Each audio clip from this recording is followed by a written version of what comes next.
People who quit without notice. What straw broke the camel's back? Before we start with the first story, please hit a subscribe and ring the notification bell to stay updated with us. Story 1. I was a shift lead in a kitchen where none of the management knew anything about Bo. I ran grill, SOT, expo, and ovens solo during every peak shift. I ordered trucks, prepped all week for weekend brunch, wrote kitchen schedules, coordinated kitchen cleaning projects, contacted vendors for repairs, and generally ran the kitchens day to day. I was given the keys and started opening 6 days a week. I was working 55+ hours and loving it. I expanded our brunch service to Fridays as well as Saturday, Sunday, and I come up with an early week menu to use up leftover brunch items and minimize waste. I helped grow weekly sales from 40 to 45K to 75 to 80K in 3 years. I started having issues with closing management on shifts where I wasn't there. I'd get in at 6 a.m. to open and the restaurant was left a mess and prep stocking wasn't completed. I talked to the staff and tried to get them to help out, but I had no support and follow-through from the actual managers.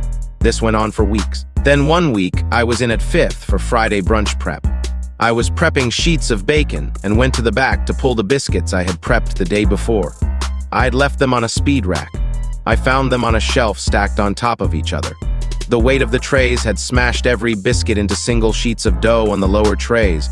The speed rack had the dressings and cold items from the line closed the night before. I did about 90% of the brunch prep by the time the opening manager showed up at 8:30. We opened at 9th. I told her what was left to set up the line. She asked why I was telling her. I laid the sheets of dough in front of her, dropped my keys on top, and walked. I got nearly 50 calls from them that day and dozens of texts. I didn't respond to a single one. A few days later, the owner of the store called me and asked who he needed to fire to bring me back. I told him I'd pass and ended up finding another job in a day. A little over a year later, this restaurant shut down and was demolished to turn the space into a parking garage. Story 2. Over a decade ago, worked at Tim Hortons. Had been there 6 years on overnight shift, 11 p.m. minus 7 a.m. We were always understaffed. Usually just 2 people, one in the back, one at front of house. Of course, it is slower than during the day. That goes without saying. But there are a few rushes when certain places close. Anyways, they hire back a guy who had previously been fired like 4 times for just not showing up. He was on the schedule on a Sunday morning with me. There was a 20 dozen donut order, and that was the day the freezer truck arrived and I put that away. I remember saying if he doesn't show up, I'm probably just... Needless to say, he doesn't show up. Managers aren't picking up either. I think I stayed for a few hours futilely trying to get everything done. I closed down the front and the drive-through for what I intended to be a few hours to. Try to at least have the order ready for 6 a.m. But then a switch kind of flipped. I realized I wasn't going to be able to take any break the entire time. Somehow I'd have to figure out how to put away a freezer delivery, which arrives literally at 5 a.m., which is busy as hell, and I'd be doing that as well. The people that showed up in the morning would just do their usual bitching about stuff I wasn't able to do. I'd probably get written up again for some stupid reason or because I didn't do X or Y or wherever. And all this for like $10, 50 cents, a chop. I paused and asked myself, how long do I want to work here? And right then a bunch of drunk kids were knocking on the door, apparently confused why the lights were off and the door was locked. I decided 6 years is enough and went home. Story 3. Old sales job I had. Landed, closed a big deal with a nice commission check heading my way. Found out a week or so later that the client wasn't mine. Therefore, the check would be going to the correct sales rep. The correct sales rep just happened to be related to the boss, and so they got a free commission check without ever lifting a finger. Left that day. Story 4. Dillard's. They told me to clock out and work all night because Regional was coming to inspect the store. So they wanted me to work for 8 hours moving around heavy stuff for free. Quit on the spot. Told me I wasn't a team player. I asked the manager if he would pay me for not working. He said no. I asked him why would I work without getting paid. Story 5. Verbal abuse from my boss. I'm an extremely patient person, but when every single word out of someone's mouth is berating and condescending, there's no price worth putting up with that, and no reason to subject yourself to it for longer than necessary. Story 6. My dad had cancer stage 4 lymphoma. We couldn't have our phones on the floor unless we filled out sewn paperwork with HR for emergency. Asked my supervisor for the paperwork and he said, "Don't worry about it." Well, when his boss visited, he saw my phone and asked me about it, so I told the truth. My supervisor was pissed. A couple of weeks later, I get called into the HR office. My sister called to tell me my dad died. Supervisor wasn't there, but I left early. I took my bereavement and came back to work. My work bestie pulled me aside to tell me supervisor accused me of lying about my dad having cancer and dying to the entire team while I was gone. I hugged her and just left. Story 7. My dad died right before Christmas. I was already scheduled for a week off for family travel. HR said I could add 3 more days for funeral services so we could have it after the holiday. I came back and received a call from HR. The woman apologized and said she needed to ask but would make it brief. She asked if my dad actually died. I told her yes, and she apologized again and said she didn't need anything else.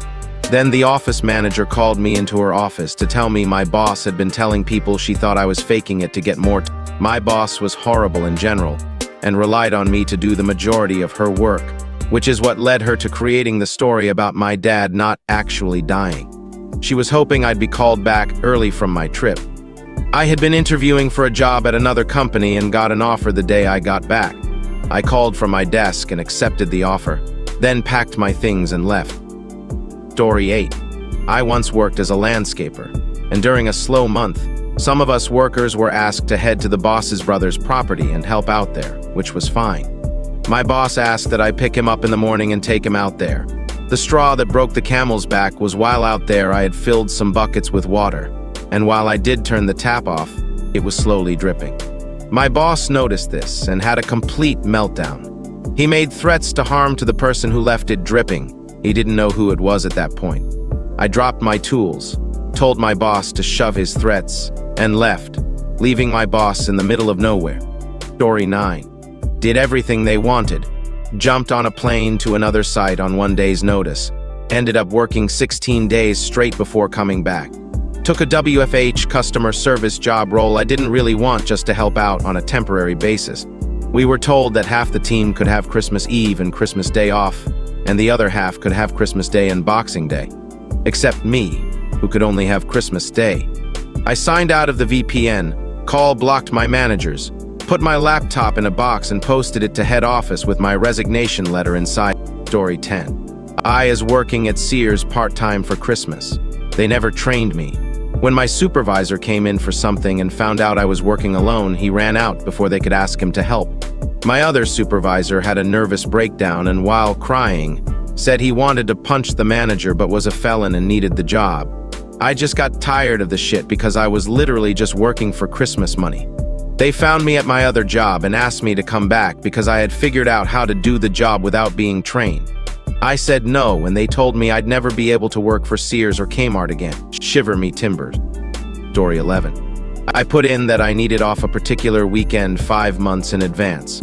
That week comes and I'm on the bar schedule. I call and say, yeah, I can't work this. I have someone in town from across the country staying with me. I put in to have off 5 months ago. Manager replied, you put in a request off. And it's just that, a request. So even though I was seething angry, I said okay and then hung up. Day of the shift comes and I waited until 15 minutes before it started to leave a message thanking them for the opportunity to cover everyone else's shifts for 3 years, but I wouldn't be in ever again. I still joke to this day with my friend that I quit my job for her. Story 12. I've only quit one job ever. In high school when I worked at a grocery store. But I quit after I somehow was the only person scheduled to work on a Saturday night. Like, literally the only person. I was 16 or 17. Granted, I lived in a small town, but being the only person working in a whole-ass grocery store, to emphasize, only person. Not a single other person was working. Not a janitor, not a manager, not a bag boy, no one else, was just absurd. Story 13. They never gave me the raise they promised me 3 months before. Then a manager tried to criticize me for not doing something that wasn't even my responsibility.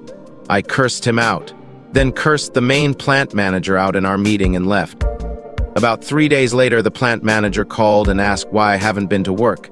He thought I was just venting and left for the day. I told him I said I fucking quit. No sure how that wasn't clear. Story 14. When I got called an hour before my shift and was told to come in immediately because the manager didn't schedule enough people. When I reminded her I needed to bus, I was told to just take a cab.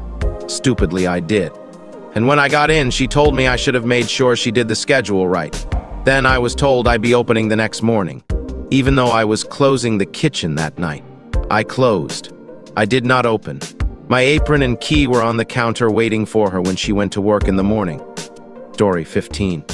My boss was promoted. My manager became my new boss. I was written up by my new boss and had to talk to HR for showing up an hour late to an off-site meeting with a vendor. They said it was unprofessional.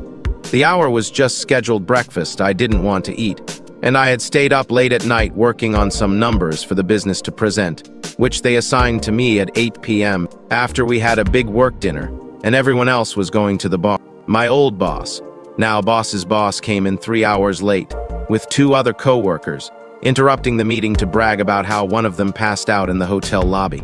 The other just drunkenly handed the hotel staff his key card and said, "Find my room, please."